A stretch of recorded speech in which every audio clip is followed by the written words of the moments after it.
So the first thing I would do is, because of this 18, okay, I would look, and that would be up here. That's not a very good place to start because I'm not going to be able to see that.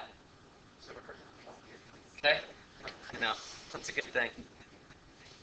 All right, so what I would do is I would actually move this 18 over like we talked about yesterday. And so if I move that over, I minus 18, and I end up with 0 being less than 3x squared plus x plus 18, minus 18. Now, with this guy, all I really care about is where this graph right here is going to be bigger than 0. So I'm going to go ahead and graph this, which is this part.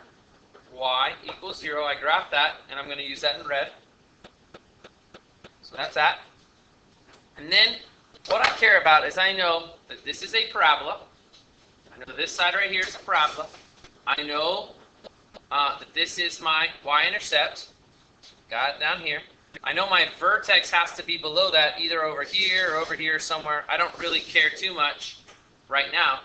And I know my concavity is up. So I know that it's going to look something either like this, something like that. Could be something like this. I don't really care too much about that right now. Because all I need to understand is wherever this thing touches the x-axis, I want the pieces that are going up. So all I care about is where those are going up, because that's where it's going to be greater than 0. All my outputs up here are greater than 0. All the outputs that are down here, all my y's are less than 0. Yes? So we got to graph this guy. So you guys can talk.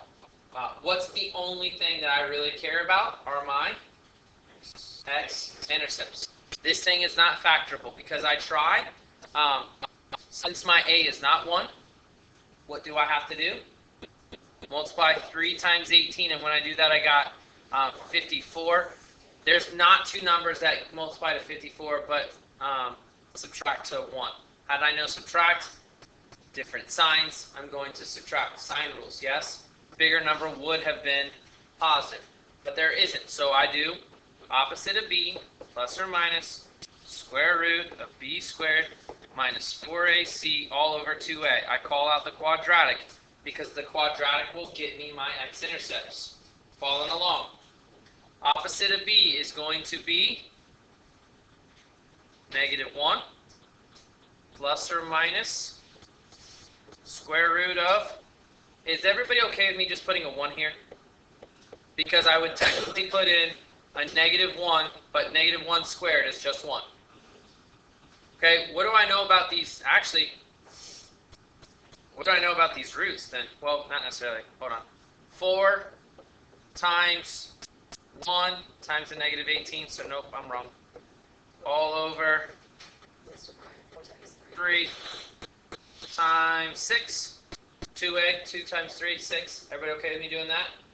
So then I get equals -1 plus or minus the square root of -4 times the positive 3 is -12. -12 times -18. And it turns to a plus 216, right? Did everybody see how it was a -4 times a or -12 times a -18 turn this into a plus sign? So then over 6. All right. Someone get a calculator, please. -1 plus or minus the square root of 217 over 6. Actually, don't worry about it. Don't worry about it.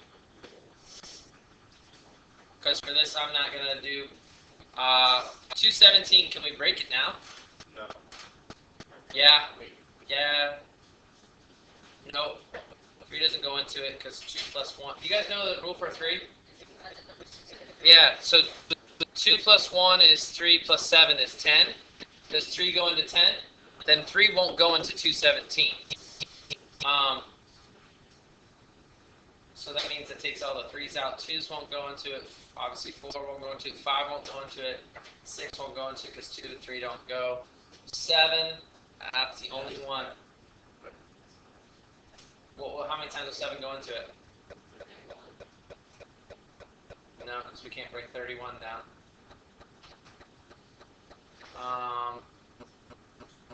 8. No, yeah, you're right. 9, no, because 3 will go into it. 10, no. 11, no. We're just going to leave it like that because I don't think we can break it down. Does everyone understand what I just did? Okay. Now, do you understand that this is going to mean that my x-intercept 1 is -1 plus the square root of 217 over 6. And 1 is going to be where x minus 1 subtracts the square root of 217 over 6. Okay, first thing, square root, if this was just 100, what would the square root of 100 be? Okay, so just think of this just for a second, and hopefully you can understand my logic. If this is a 100, then this would be a 10.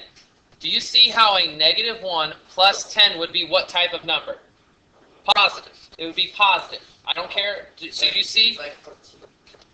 That's fine. But get my logic. I'm not even gonna do. I'm just trying to think. I'm trying to push you guys to be more logical. So if this is just 100, because I know the square root of 100 is 10, and I know that this is going to be bigger than that. Are you with me on that? So I know this is going to be bigger, but I can just round for just a second, just to make it easy. Let's pretend that's a 10. And -1 plus 10 is a what? Positive. And I have a positive divided by a positive. So do you see how this is a positive number? So that would be possibly this side. You with me? What would this one be? This would be probably a negative, right? It would end up with a negative on top if this was a 10, right? So it's going to be a negative number divided by a positive. This is going to be my negative side. Are you with me? So the reason I needed to decide that is because for this one, when my positive, what do I know x has to be for this? Since this is my positive side, what do I know my x? Because remember, it's an inequality. It's an inequality. It's not an equation. So what do I know my x has to be when I compare it to this number? What happens on the right side? It's either this or bigger.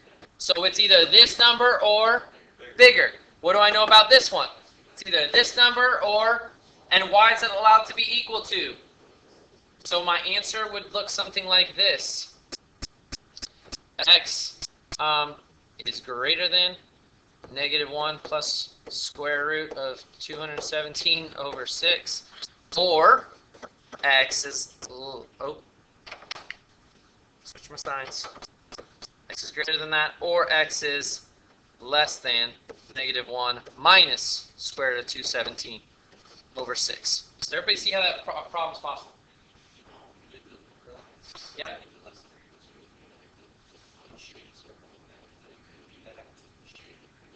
No, uncircled, open circle is not allowed to be. Closed circle is allowed to be. Yes. Yeah, same thing. We're going to do that today. Open circle, just like you did on the number line. So like if you had a graph and it wasn't allowed to be equal to, like let's say for this one, good question. Let's say for this one, it started at 2, so I'm making it up. That was the x-intercept was 2, but it wasn't allowed to be equal to. I would have put an open circle and then drawn it like that. We're going to get to that kind of thing today. Yes, does that make sense? Okay. Yes. Why, like, you couldn't factor like 3 and then times x squared plus x plus no minus 6. Like, why in the beginning? Like factor. Where? Here? Yeah. What would you factor that to? 3 and then x squared plus x. Because this doesn't have a 3 to give. Oh. You can't pull out a greatest common factor unless they all 3 have it. All right, here's another question I want to get to. This is actually something that is much better, and I want you to try this one for homework. We got to get booking it. This is one I want you to try for homework, and I might end up, actually go ahead and try this one also. These are great reviews for chapter 4, because it puts, technically, to be honest, a lot of this is chapter 4 stuff, and we're just adding the part where it's only allowed to be either greater than or less than a number. So you'll see what I'm saying. I'm going to do problem A, and then B and C should be excellent problems for actually what I want you to be accomplished from this section. Does that make sense? I might finish this video with my non-class, meaning you guys are going to leave. If we don't finish it, I'm only 10 minutes into the video, so I might finish it. The rest, you might have to watch a little bit at home for our piecewise, which is our 5-2. Okay? But we might be able to get to most of it. We'll see. All right, so A, awesome. I love this. This puts everything together. How many terms are up there? So how, from last chapter, did I factor something with 4 terms?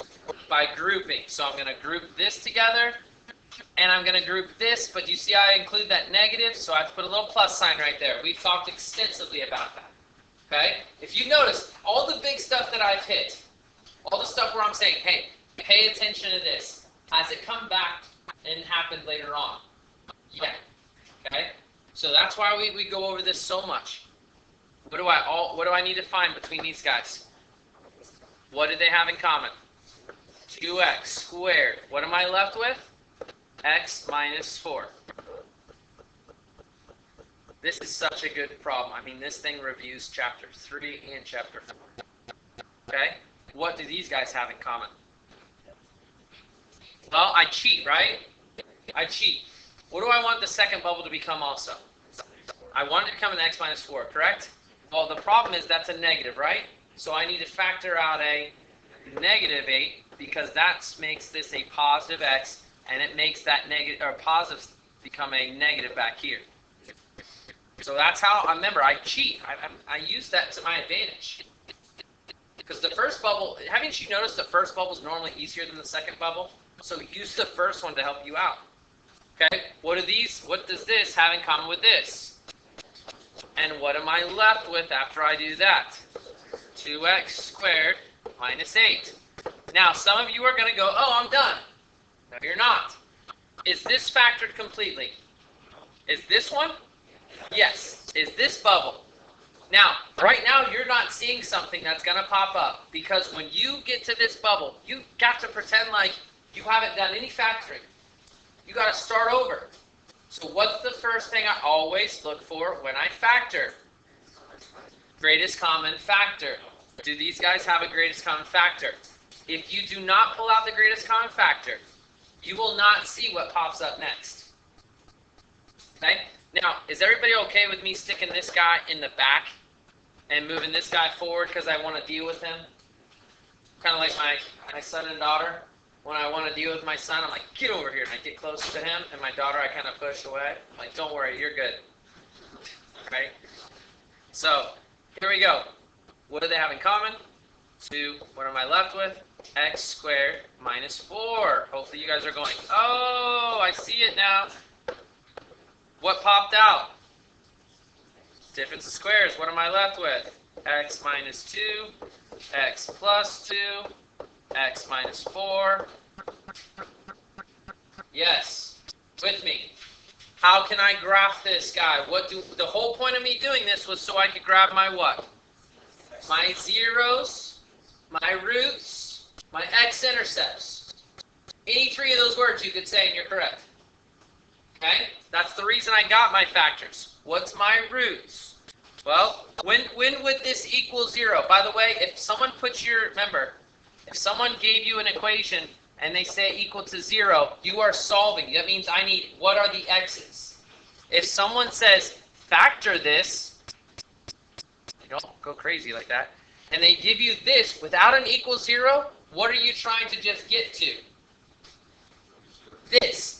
If someone asks you when it equals 0, you have to finish it off by saying x equals blah, blah, blah. Are you with me on that last test? We didn't do that on some of them. Now, why do I need my zeros for this one? Because I'm trying to graph them. So negative 2 would be a 0. Oh, sorry, positive 2 would be the first 0. -2 be the next one, and +4 be the next one. So I got -2, 2, and 4. Yes? What do I know about my end behavior? Well, it's an odd and it's positive, so I know it starts down and ends up. Now, I'm comparing this to where y equals 0, correct? So that's this line right here. I want my outputs to be what? Greater than 0. Where is that going to occur? That's going to occur between here and here, and from here to forever. Does everybody see that those two sections are going to be my sections that I'm dealing with? Huh? Well, we need to look back. Is it allowed to be equal to? So no, it would not include my intercepts because my intercepts is where it's equal to 0. So those numbers would not be included. So I would go, okay, I start at -2. This is my answer in green, by the way. This is the final answer that they'd be looking for. -2 is less than x, which is less than 2. That talks about this section right here. Because all my outputs, all my y's are what? Greater than 0, which is what I wanted. Now what about over here? All my y's are above 0, right? They're greater than 0, they're up. So I know x could be greater than 4. So I need a little or in there. That's my answer. Those two sections are what would make this statement true. If I pick any x's between here and here, or any x bigger than this, I know that that will be greater than 0. Because remember, I'm going to put the x in here, I'm going to simplify, and I want that to be bigger than 0. All the other section, what would happen with these points when I plug the x in? This side over here is going to be negative, which is no bueno for what they're asking. You following me? So that's what you should do for these guys. Now, the only thing different is the way that you factor this is going to be different. You're still going to get roots. That's going to be huge. But first, you're going to have to factor out an x. Then you're going to have to factor maybe a long, whatever you have to do. If you can't factor it, what can you always use? Factor it different way. If you look, that was on our test for chapter, a problem like this was on our test for chapter 4. There was a problem like this for chapter 4 on our test. All right, let's get to piecewise. What does piecewise, what word does that have in it? Piece. We'll work on the wise part. Might take all year. All right, but we at least can get the piece part. Piece. I love Reese Pieces too. All right, so piece. If you talk about a piece, that means you're only talking about a part of something, right? So here's what a piecewise function looks like. A piecewise function is a combination. It's one graph of a combination of a bunch of different functions. So it could be part linear. You know how like you're talking about like a horse and a donkey having a baby, and you get this thing called a mule? It's a part horse and part donkey. Did you know that like zebras and horses can have babies, and they're called a source? Dead serious? My wife and I just played a game called Are You Smarter Than a Fifth Grader? We were just messing around, and yeah, source is a real word, I guess. Now, here's what I mean. Do you see this function right here? What type of function is that? It's linear. Well, all of a sudden, this thing goes like this. And what is that? Think about this shape. What would this shape be? If this, what? Quadratic. Be a parabola, which is quadratic. And then all of a sudden it goes linear. And then all of a sudden it goes like this. Okay? So you have a part linear, part quadratic, linear, and part cubic, possibly quartic. No, not quartic, quintic. This could be x to the third. This could be x to the fifth. It could be x to the seventh. Are you guys with me? How do I know that? Because it's got, in behavior is down, up. Yes. I know it's got 2 turns.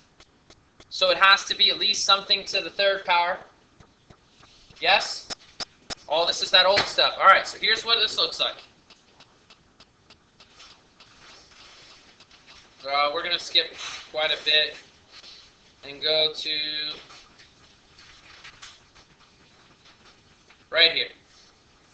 Page 430. Piecewise functions include different functions that represent different parts of the domain. So here's what happens. Depending on what your x is what function you're going to be using. So do you see, this is an example of one. Doesn't look like it hurt so much. So what happens with this guy is it's part linear, yes, part quadratic, and part cubic. Now, here is what tells you when it's going to be linear. Your x is going to be what? 0. Less than 0. X is less than 0, but not what? Not equal to. So, do you see how this is linear? It's all linear because x is what? My x is less than 0, right? All these are less than 0. So, x is less than 0, x is less than 0, x is less than 0. What happens right here? It changes functions. And it says, whoa, once I get to 0, I become quadratic. And it starts to go quadratic. And it goes all the way until 3. And then at 3, it switches over to become this cubic function. Does that make sense? Okay, so let's do one of these guys. I'm going to have you do one for homework. And then actually we're pretty good on time, so you probably won't have to finish the video. All right, so here we go. I'm going to do A. You are going to do B for homework. What I'm going to do with these homeworks is I'm going to come around and they're going to be out of 5 points. If you just take notes and you are with me, I'm going to give you some participation. If you do the homework, you're going to get the bonus points on that, and that will be how we do this. So 5-1. I'm going to come through and look at it probably tomorrow. And then when we finish 5-3, I'll come and look at that. You with me? All right. So here we go. Let's do A together. What type of graph is this? Have we talked about linear really in this class at all? Because it's old stuff, remember, it's fair game. So, I will review it. What is this right here? First off, there's 3 forms for linear. You should remember these, and I'm going to bring them up just to kind of kickstart that. There was slope-intercept form, there was standard form, and there was point-slope form. All 3 of those can show up in this book. What form is this? Just to give you, you might want to write these little notes again just to kind of get that brain working. This is slope-intercept. And the reason that it's called slope-intercept is because we're so mean to you guys. We hate you. We want to try to make it as hard as we can. The reason it's called slope-intercept is because it gives you a slope and it gives you a y-intercept. I know, I have no idea where that name came from. Makes no sense to me. It gives you a slope and an intercept. Let's call it slope-intercept. Okay? Y-intercept means that this is where it touches the y-axis. So I'm going to go right here. First off, I graph this thing. I graph this guy like I normally would. I don't worry about this domain yet. But since I'm not worrying about the domain, I'm going to do it really lightly in pencil because I might be erasing part of it. Because remember, I'm only going to use a piece of it. So I draw it really, really light because I'm probably going to be erasing part of it. Does that make sense? So I go, okay, +1. Slope is rise over run. So 1 over 2 means I'm going to go up 1 over 1, 2. Up 1 over 1, 2. Up 1 over 1, 2. Do you guys know how else you can write that slope? What is equivalent to that? A -1 over a -2, which means I'd go down 1 and back 2, down 1 and back 2. So now, before I go ahead and I draw this line, where do I know this is only going to take place? Where is this graph, where is this line only going to go to? Only where x is 4. So do you see where x is 4 right here? And it goes this way. And technically, like you asked Chris, you said, hey, Mr. Martin, it's not allowed to equal 4 there. So what should I put right here as this dot? I need to put an open circle. Now, this one actually gets filled in, but technically, please make sure you do that, because this book, for this problem, the next graph is going to start right where this one ended, but they don't have to. Do you see how this stops here? My other one might start up here and go like that, and that's okay.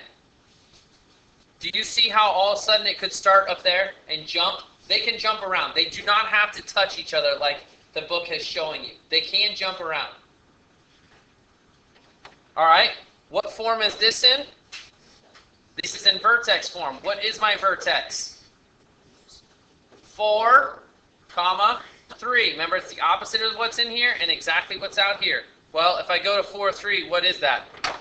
I'm going to do this in green just to help us out. Do you see what happened to that point? It ended up getting colored in. But remember, that doesn't always happen. And then, remember my XY chart? What are the only numbers I want to choose for this? Nope. What are the only numbers I want to choose for this? Numbers greater than 4. Do I care about what happens behind 4? Because I don't use that piece of this graph, so I don't need those numbers. So I choose numbers like 5 and 6. 5 minus 4 is 1. 1 squared is 1. 1 times a -1. Don't forget that is a -1. -1 plus 3 is 2. So 5, 2. 6. 6 minus 4 is 2. 2 squared is 4. 4 times a -1 is a -4. -4 plus 3 is a -1. So 6, -1, and boom, there's my graph.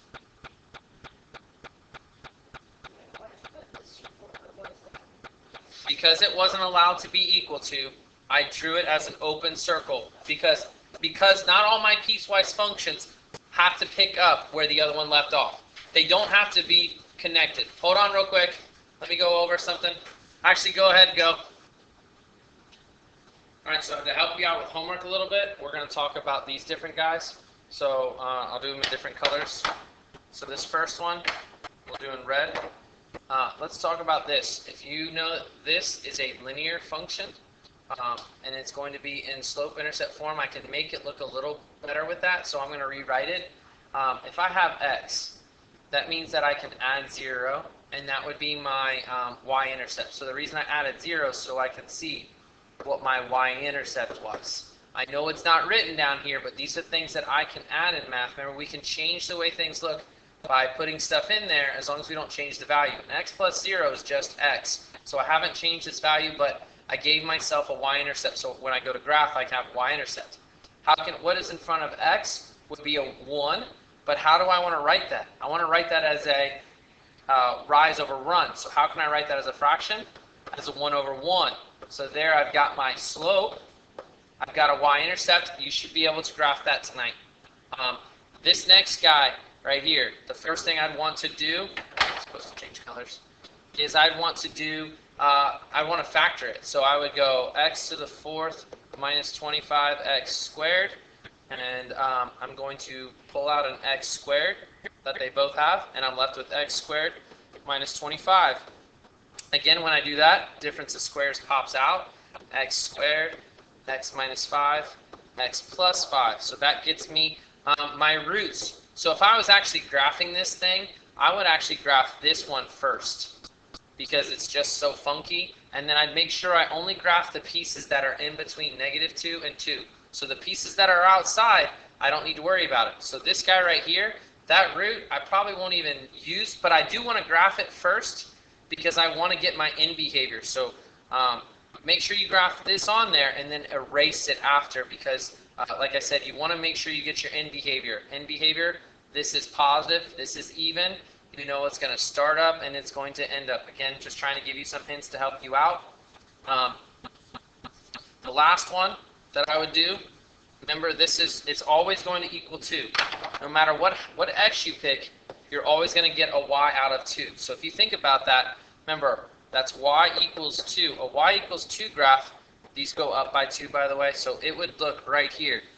This is y equals 2 graph, but remember, you're only going to use this piece where x is greater than 2. So you're actually going to be erasing some of that for your homework. Those are just hints. Hopefully you should be able to figure that out.